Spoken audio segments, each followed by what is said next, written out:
As the newly elected president of the Council of the Nicholson Collection, it is my great privilege to introduce our speakers tonight, Candace Richards, the Assistant Curator of the Nicholson Collection, and Dr. Jude Philp, the Senior Curator of the Macleay Collections.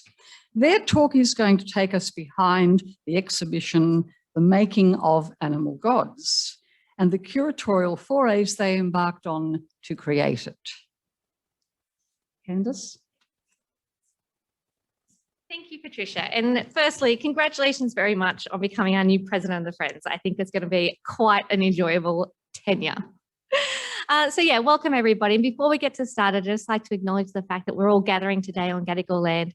And we'd like to pay our respects to elders past, present, and those who continue to care for country today. And we're also zooming online today, so there's a whole range of participants zooming in from possibly around this country and around the world. We acknowledge them and extend our respect to the lands of which they're coming from as well. So thank you very much for that introduction, Patricia. I'm just gonna, as you can see, I've not actually used this space before. It's our first lecture in this new auditorium, which is quite a fun thing. And I'm really excited tonight to bring you a story from both Jude and I on the making of one of my favourite exhibitions in our new museum, Animal Gods, Classics and Classification. And part of the reason why it is has been such a joy to work on has been that it's a very collaborative show, not just between Jude and myself, but a whole range of people who work behind the scenes here. A whole range of the Macleay team have really contributed to bring this story to life. And so for those who haven't seen it yet, it is downstairs on level 2, and it's an amazing display over 3 different cases that incorporates the natural history collections as well as the antiquities collections to retell the stories of the Trojan War and the Odyssey. And you might think that's a bit of a strange combination. And how and why did you do this? Because it doesn't seem obvious at first glance. And that's where our story begins today. Just like the Homeric epics, we always invoke the muse, and particularly the muse Calliope, before we start telling our story. And these are the first 2 opening lines of the Iliad and the Odyssey, in which we say, "Sing, goddess," or "Tell me, muse, of that ingenious hero." But the ingenious hero we're going to talk to mainly about tonight is not Calliope and Homer, but rather Calliope and Linnaeus. He is the starlight of our story. And at this point, I'll throw over to Jude.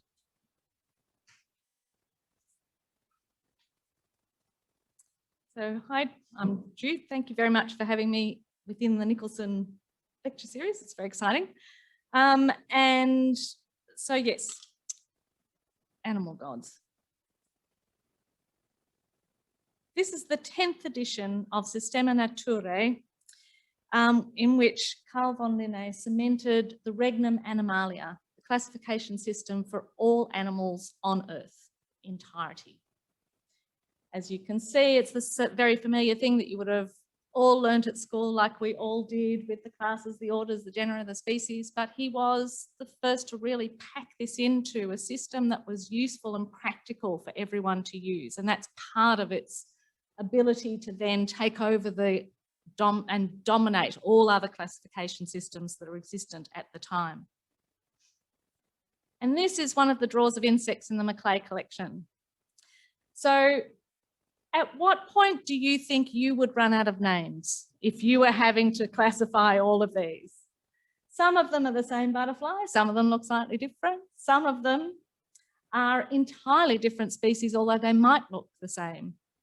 And so all of this requires grouping, ordering, classifying in order to get to a point at which, for Linnaeus, he could talk to someone in Paris from his place in Uppsala in Sweden, use the same name for the same animal, and both would know what they were talking about.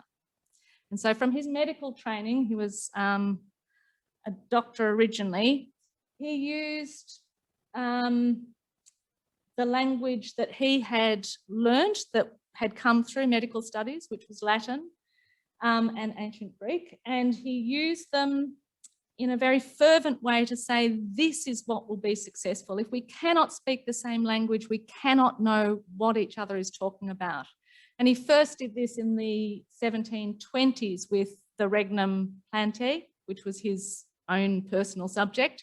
he was a little lost with animals. So if you, like me, pretty much run out of names halfway through all of that, you can see why the text that Linnaeus grew up with and the text that he knew others had grown up with became a really useful way for not just giving names to the many, but providing groupings to those names so that people could keep in their heads, well, if it's got this kind of wing structure and it's see-through, it must be one of the nymphs. I know the nymphs from my own history. This is what those names, that might be one of those. It was a mnemonic, really, that he was using this classical tradition to be able to use.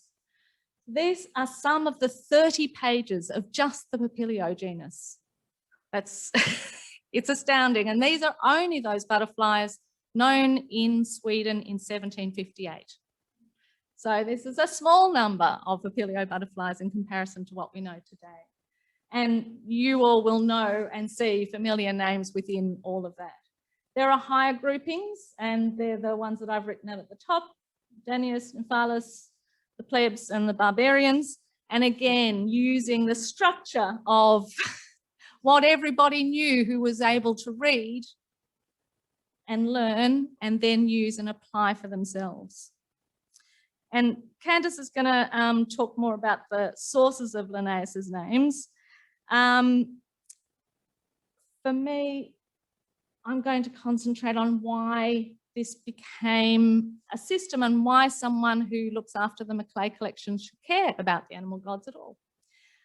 So Linnaeus died in 1777, but he had during his lifetime and certainly afterwards a group of people who became known as the apostles, Linnaeus's apostles.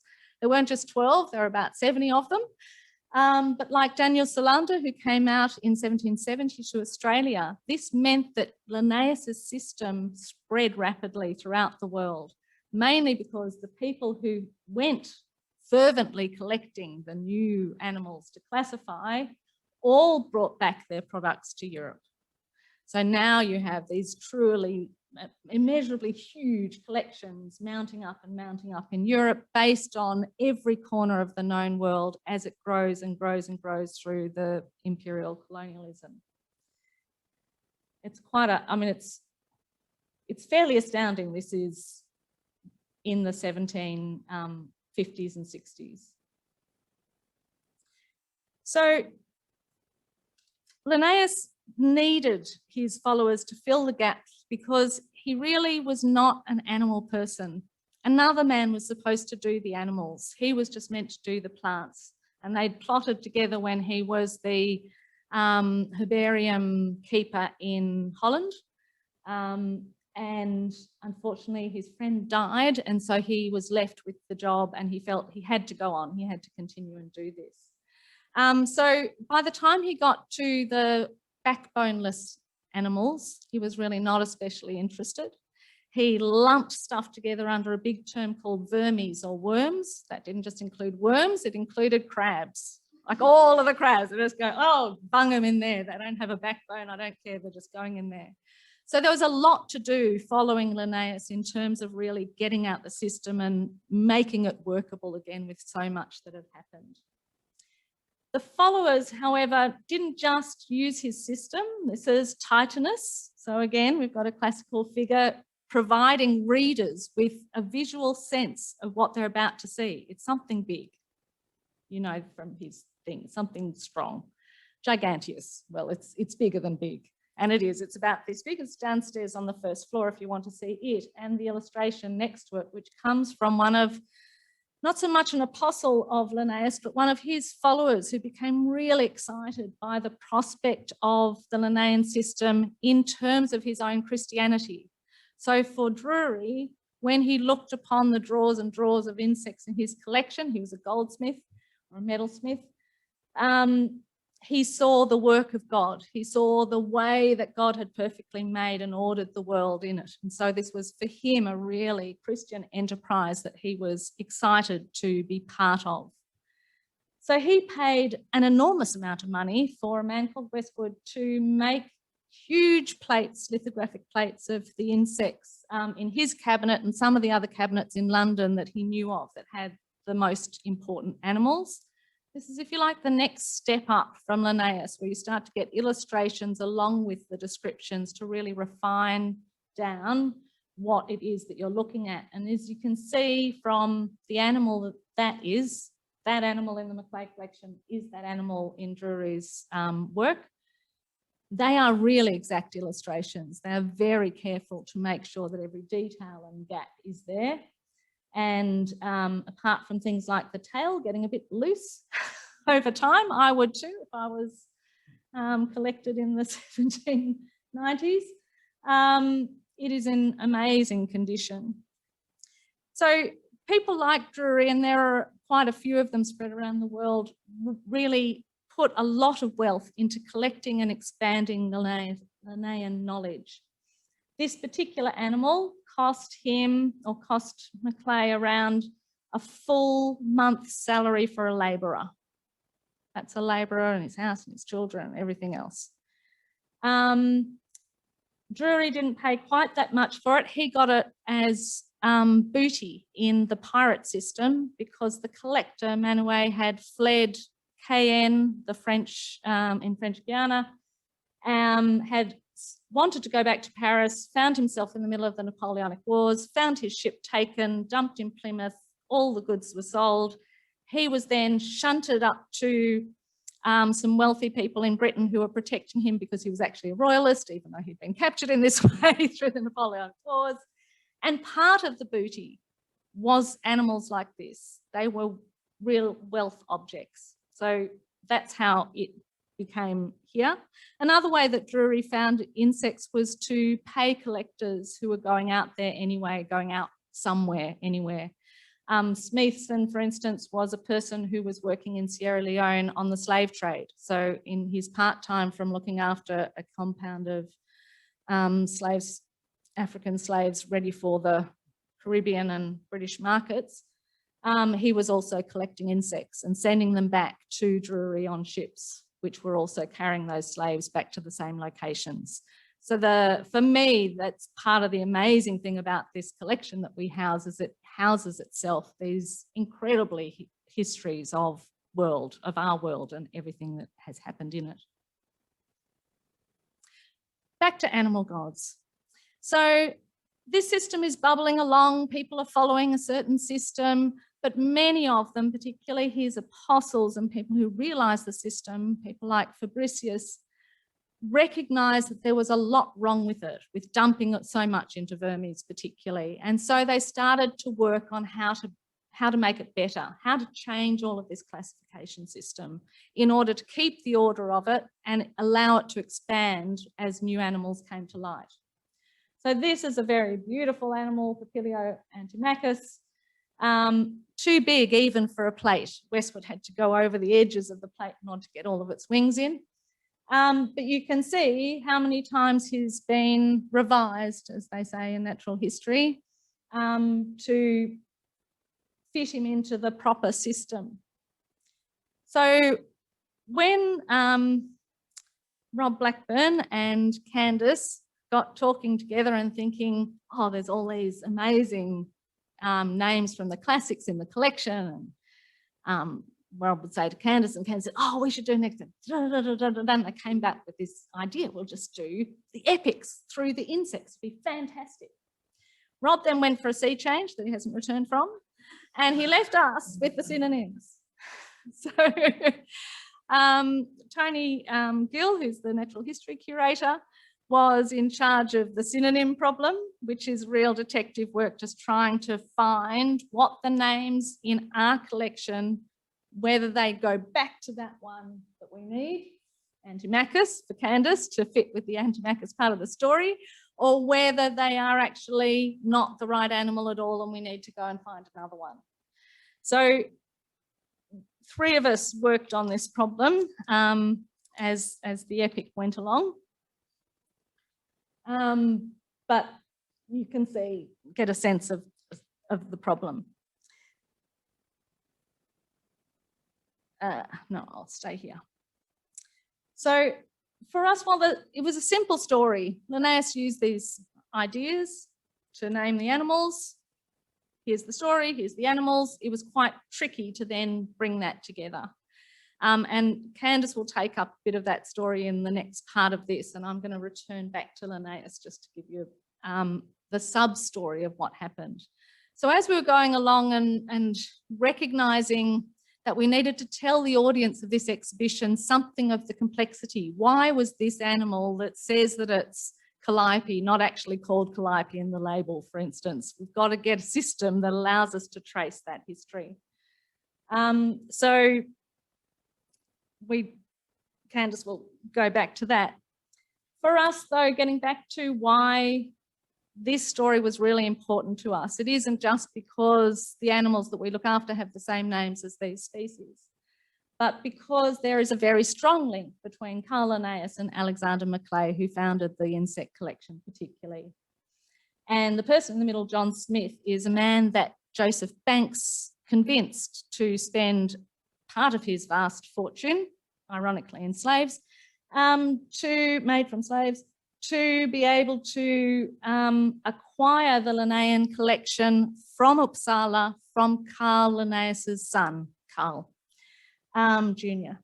So this is a fanciful sketch that's currently hanging in Elizabeth Bay House, which shows the then King of Sweden's ships going after the Linnaean collection as it was on its way to London, already having been paid for and acquired by the family. It did all of that. The Swedes could do nothing. The Brits built at Piccadilly the Royal Society, an enormous courtyard, the Geographical Society, and the Linnaean Society. This was the empire, which you can still visit in non-COVID times, where it is. And the Linnaean Society still exists today. The Linnaean collection is in a room about this size. And I have to say, I shamelessly said I'm the Macleay curator and I was allowed to go in it, with walls about this thick because it's a safe. The entire room is a safe, and you open this enormous safe and there around the walls of the Linnaean collection in its original aspect. So the reason why that collection is still important today is also why we're interested in animal gods, because Alexander Macleay was really good at administration. He was for 26 years one of the founding secretaries of the Linnaean Society of London. He was orchestrating all of these publications that extended the system. But he also was really bad at his own finances. So he bankrupted himself, we know, several times on purchasing insects on the Great Staircase at Elizabeth Bay and on other kinds of endeavours of a gentleman. So this is the catalogue of foreign insects in the John Frasilian collection. So here's Francelon, student of Linnaeus, who made over he named 9,776 insects to Linnaeus's 3,000. So he really expanded it, partly in his own collection. And the little pencil notes that you can see are Alexander's own notes of his purchases. So this document exists in our collection. This particular group is, there's some Lepidoptera, there's some bees, there's all kinds of things, but you can get a sense of the costs of these things: 12 shillings, 5 shillings, 31 shillings and 6, and so on. He's buying a lot, and these come into his cabinets. He spends so much that he's forced in his 60s to take up a new job entirely. And that was Colonial Secretary to New South Wales. So he and his family, his wife and some of their 17 children, came out to Australia, and a separate boat came out with the collection, much to the disgust of the society that they lived with at the time, because it was thought too great a risk of such a collection to go to this bizarre end of the world where no one was living anyway, and what would its use be? It meant that we got a lot of visitors, or the collection got a lot of visitors, like Darwin and Huxley on their way through, because everybody wanted to see the collection they'd heard so much about, and they didn't have very many opportunities. But it was an issue that these things were so far from home.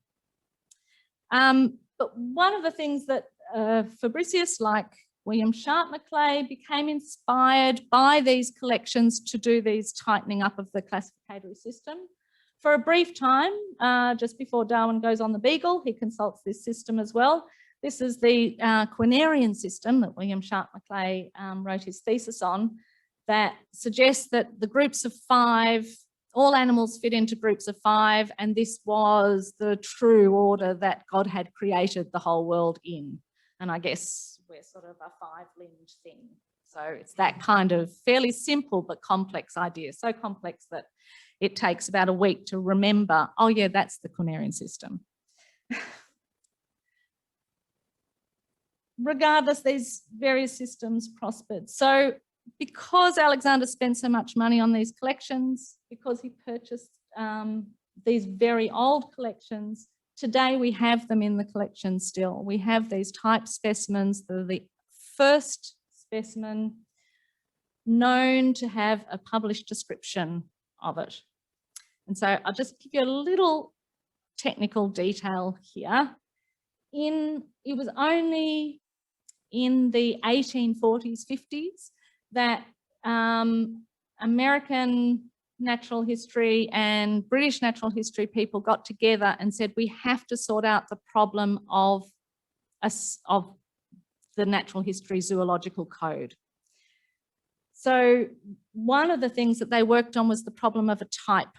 A type in today's language is something like this. This is what Linnaeus Drury originally wrote the name of and the description of. So this, he wrote it from this particular butterfly. So this butterfly is the type. Anybody who wants to do that synonymy needs to know this and needs to look at this to be able to understand, well, what are the differences between that one that was given that name and the one I have here, or all of the 5 in between. So there's still people who constantly come to our collection.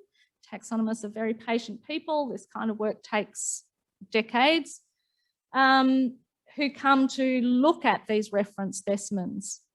But it wasn't until the 1840s that that became the case. Before then, a type was just something that typically looked like the description that had been given. So if you wrote a bad description, it was really not very helpful. Or if you didn't actually write very much of a description and sent a picture, like Arthur Philp did with the dingo, then all that exists is a picture, and that's the type, which is one of the reasons why there's a lot of difference of opinion across the world as to whether the dingo is a dog, Canis dingo, or a kind of wolf, Canis lupus dingo, or a dingo, Canis dingo.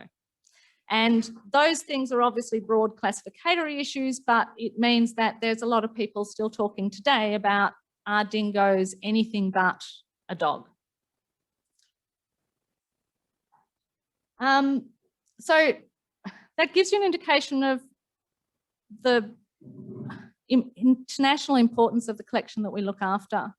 So when we were having to find animals in the collection for the animal gods, we really didn't want to use the type specimens or 250-year-old insects that have been travelling for quite a long time already from Sierra Leone to London to Australia and elsewhere. And we were very fortunate in 2003 that Dorothy Lamberton chose to donate her husband collection of John Lamberton's collection of Lepidoptera, not her husband. He collected widely from the open market, and so these animals were much more robust, but more importantly, they weren't documents of natural history systems. They were replicas, other examples of those same animals. So a lot of the animals that you see in, most of the animals you see in Animal Gods come from this collection.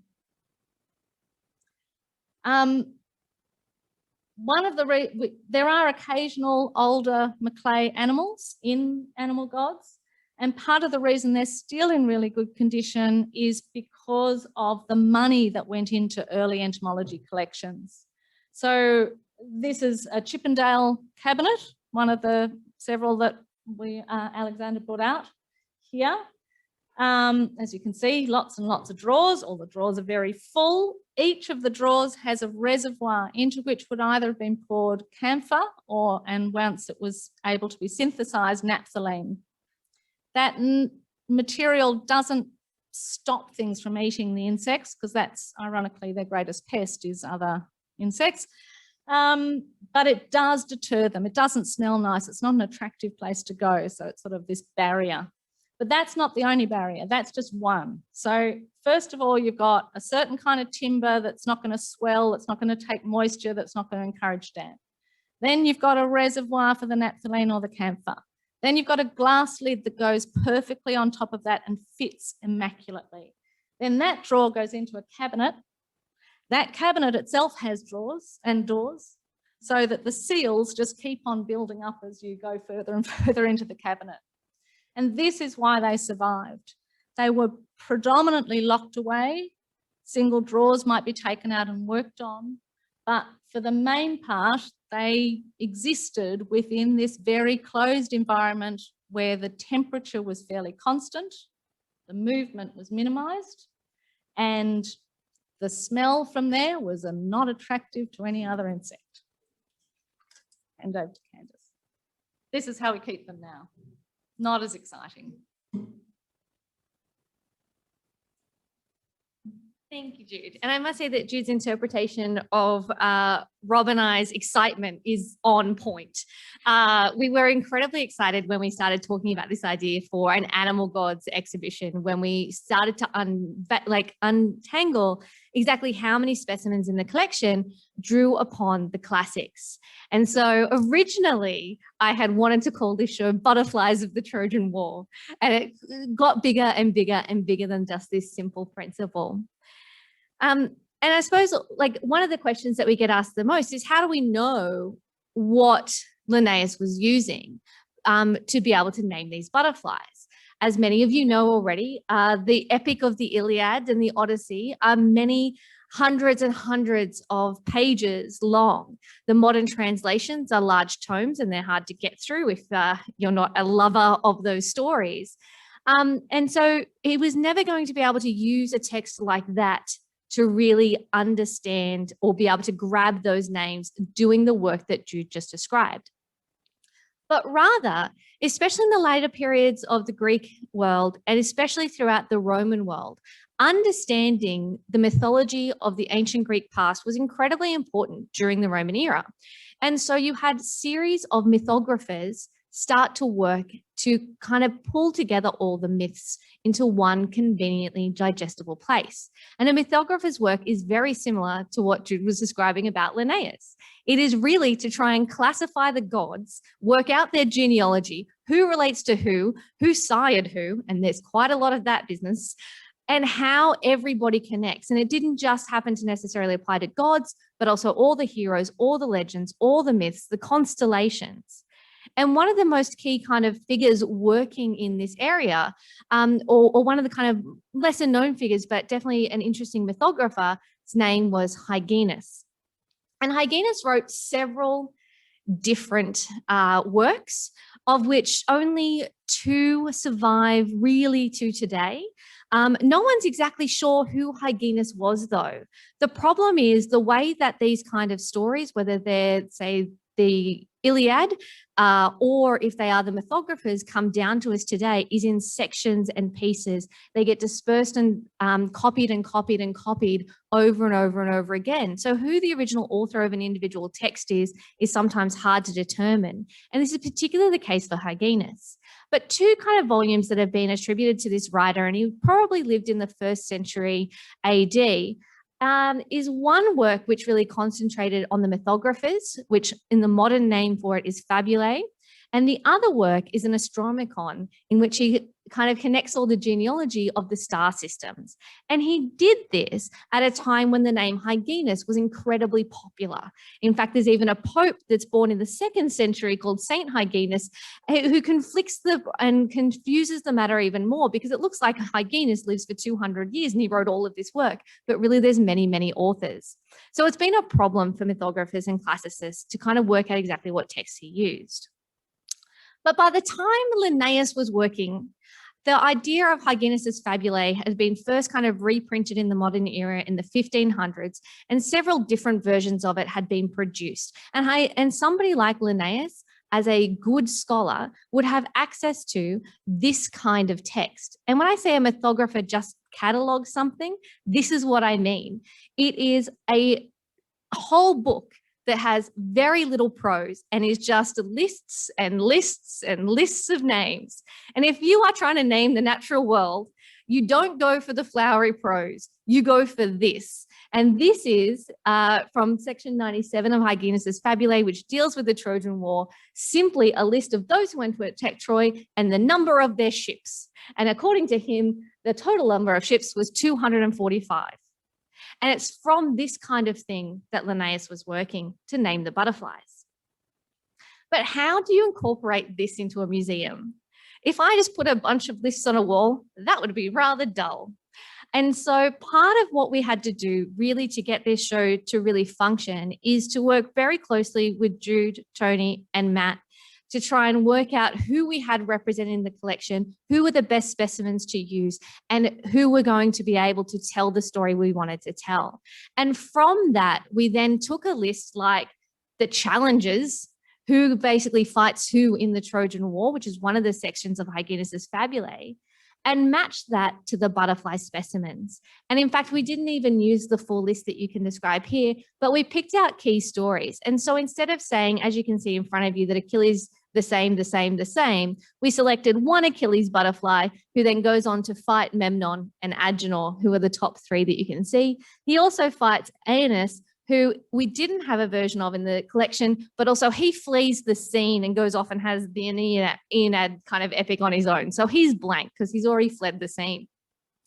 After that, we have Menelaus fights Paris, Diomedes fights Pandarus and Glaucus, and Ajax fights Hector.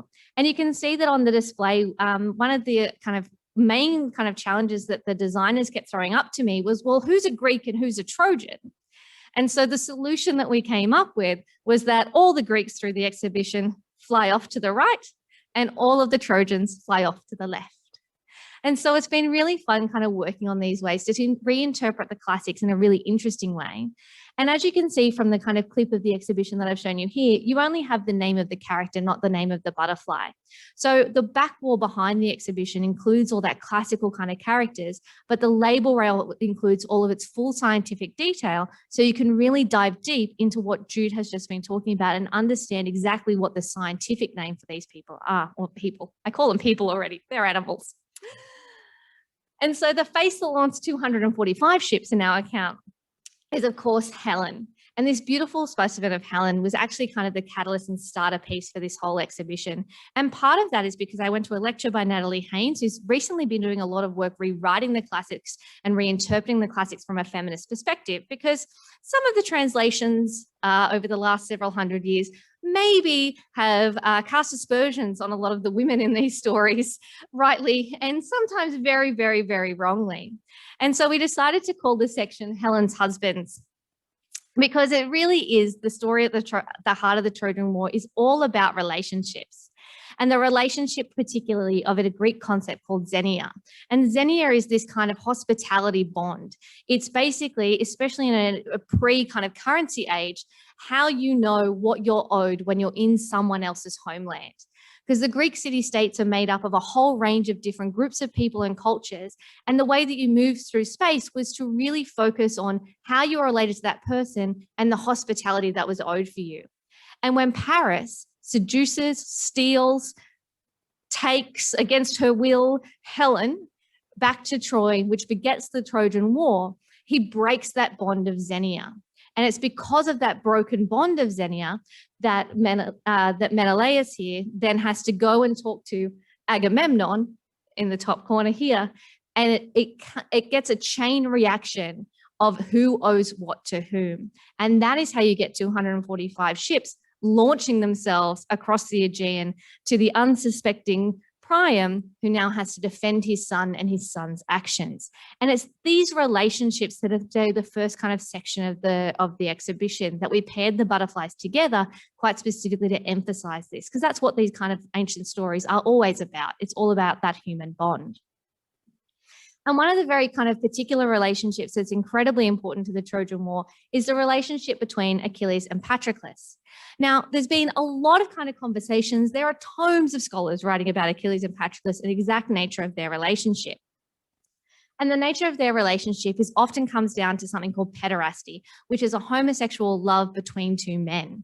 And what it is the fact that it's usually an older man and a younger man. And you can usually see this in kind of Greek kind of pottery when the older man is depicted with a beard and the younger man is depicted without a beard. And that's where you see Achilles being bandaged up by Patroclus here after he suffered a wound in the Trojan War. And Patroclus goes to his death in the Trojan War, and it's where Achilles' rage and rampage, and where Achilles ends up breaking his own xenia and the bounds of his kind of what's acceptable in warfare, because he is grieving his love. And how this is reflected in natural history is a happy circumstance, in that, as Jude said, there are so many versions of names and names and names, and you had to keep revising the butterflies' names over time, because what Linnaeus may have named them, there's species and subspecies identified going forth.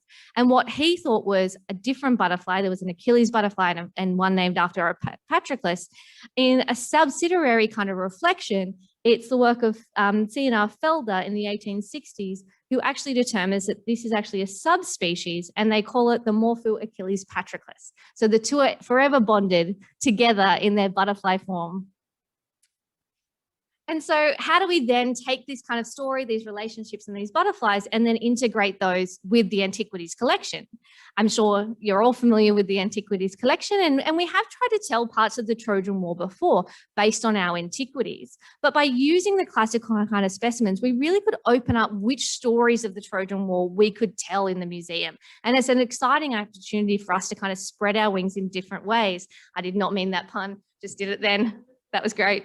And so what happens is that we paired our Antiquities where we have a story like the story of Achilles and Troilus with the butterflies themselves, displaying our beautiful Campanian bell crater alongside our Etruscan mirror. And it's at this point that it actually becomes very hard to use Hyginus as a text, as an exhibition writer, because he just says, Achilles killed Troilus, full stop, which is not that great for a museum storyteller. It doesn't really evoke the whole concept of what happens during Achilles and Troilus. And part of the reason why our mythographer didn't necessarily go into any detail on this is that it's one of the kind of parts of the Trojan War that happened really early on, and it's one that's been lost through the ages. Sophocles wrote a play about Troilus, of which maybe 3 or 4 lines survive and tell us very little. And there's also different versions of mythographers who kind of say a couple of extra lines that tell us that Achilles killed him in the sanctuary of Apollo.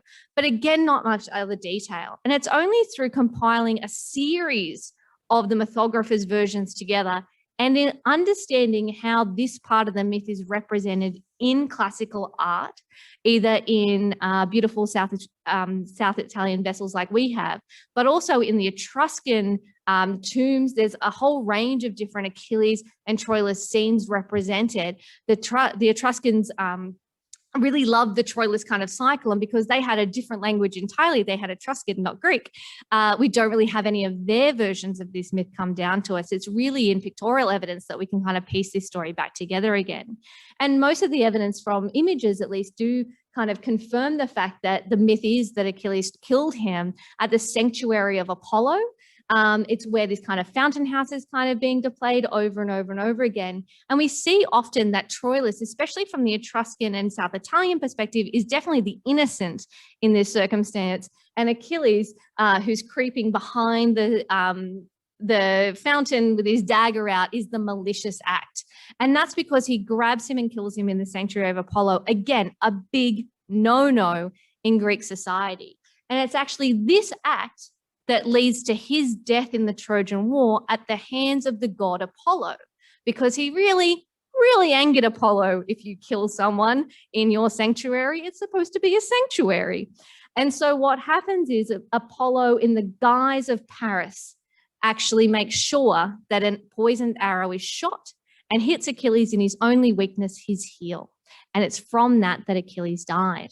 And you can see on display that we've captured the end of this myth cycle, both the beginning with Troilus and Achilles, and then replicated Achilles' death on the battlefield, because these are the kind of two bookends. And if you break a covenant, if you break your social bonds, there is retribution.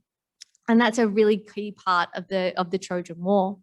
And so you can see here that we have all of the key factors of Achilles' death on the battlefield represented in butterfly form. We have Achilles, Apollo, Paris, as well as Ajax and Hector, whose deaths are ultimately twined with Achilles. And we also have the wonderful Cambidoglu amphora that was purchased very recently. And it was wonderful that this all coincided at the time when we were developing this exhibition. There's like fabulous slot in here, and we've completed our story. And it was perfect timing that we were able to acquire this item. And so just to kind of give you a bit of a background of this kind of exhibition development and how it all worked together, is that this is what Rob and I originally proposed for the Trojan Horse part. We grabbed the names that we knew were inside of the Trojan Horse based on what was in Hyginus's Fabulae. We know that on the outside of it, the Danans, which are the Achaean Greeks, give this offering to Minerva outside the gates of the Trojan War, and inside of it are the waiting butterflies. And we were like, we want this on a wall. But of course, working with designers means it gets quite refined and your ideas actually get polished in a way that brings them to life. And I suppose that's kind of the one thing that I really wanted to make sure that we talked about today, is this exhibition process is never a single individual, that we come up with these bonkers ideas and then get Jude and the entire Maclay team to help us kind of get through this as a concept, and making sure we have the right knowledge and specimen knowledge behind it. But equal to that, to bring in people and designers, especially our graphic designer, who really believed in this show to help us bring it to light. And the image that you see here is actually a really significant one and a really beautiful one to include, because it's actually based on the very first image of the Trojan War known in history. It's from a relief pithos, which is what looks like this in its entirety. It stands 1.35 meters tall. It was found on the island of Mykonos, and it's from around the kind of mid-7th century BC. It's a very rare example, and as I said, the earliest representation of the Trojan Horse. And it just so happens to look like the most hilariously fun cartoon I've ever seen.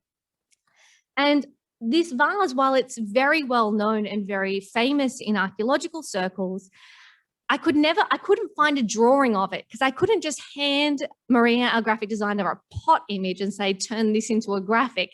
It kind of doesn't work that way. And luckily, I was able to talk to our colleagues at the Australian Archaeological Institute at Athens with an email that I said, hive mind, and to try and source a drawing of this image. And Beatrice McLaughlin actually found this colouring in book based on the Mykonos vase for sale on eBay. It's from the 1970s, and it was published by Bellefontaine Books. So we got in touch with and asked for copyright permissions to be able to use this image. And they were thrilled that we were using it. They were absolutely on board with us taking it on.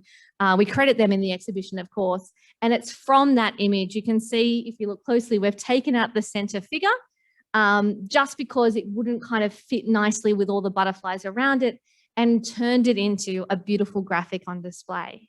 And it's this kind of work and this kind of really in-depth knowledge that, as I said, this show has definitely been one that has been collaborative across the board, whether it's asking my colleagues and friends at the university to help find me a picture, or if it's working closely with the Maclay team to look for all these amazing specimens that's brought this exhibition to life.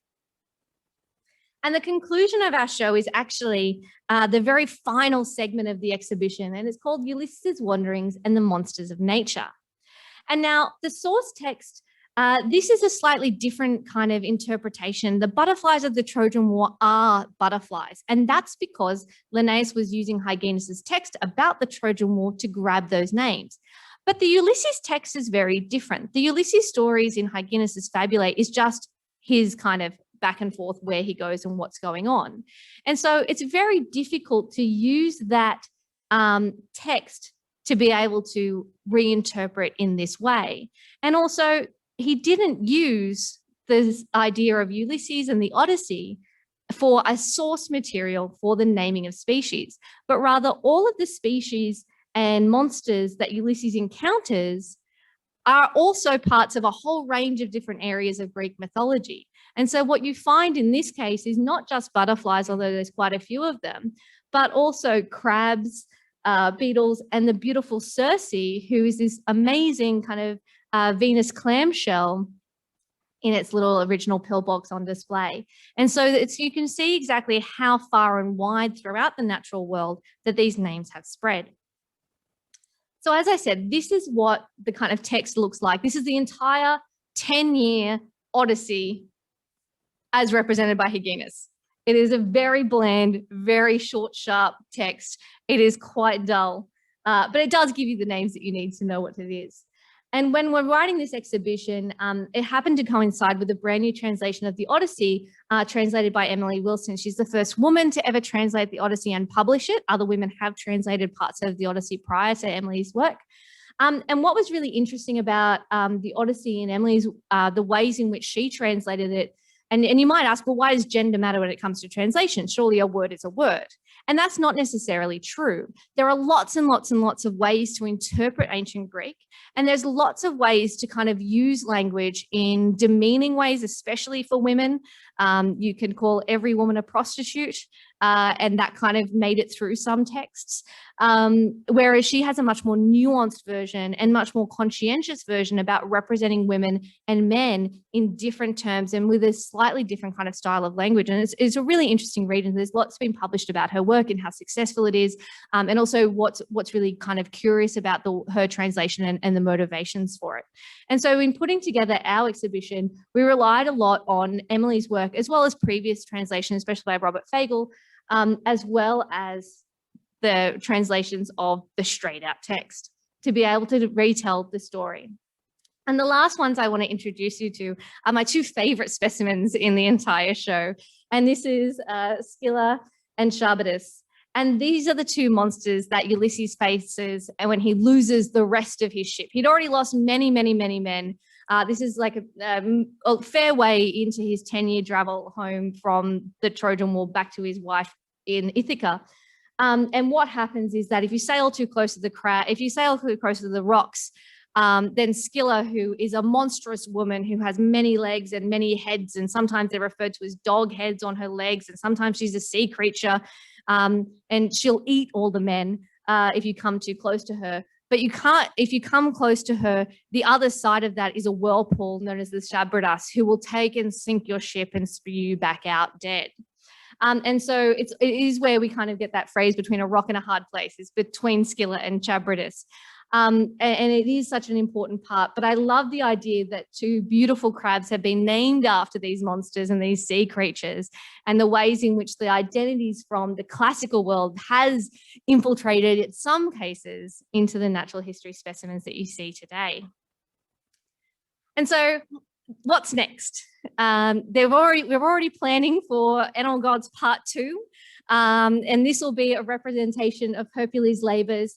And instead of just keeping it to natural history, we're going beyond into the ways in which the name Hercules has been represented in the modern world, in art, in science, in technology, and the ways that we continue to use the word Hercules, because his story, while still embedded in that natural history kind of idea, spreads much, much, much further. So I'm already planning the next iteration of this, and there are many, many more ways to tell this story in the future. And that's it for our talk today. So this is a bit of a credit to everyone who's worked on the show, but beyond this, we also have beyond the designers, we also have preparators who come and install everything. We work with a collections management team. We have to register all the items. We have to move them. We have to install them. And so this whole museum has been the work of a huge amount of people behind the scenes that you don't often get to know.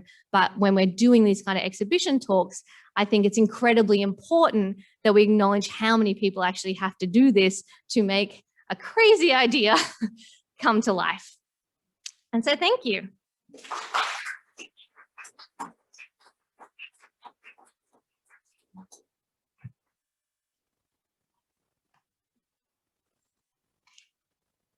Thank you, Candace and Jude, for a most lively and illuminating lecture.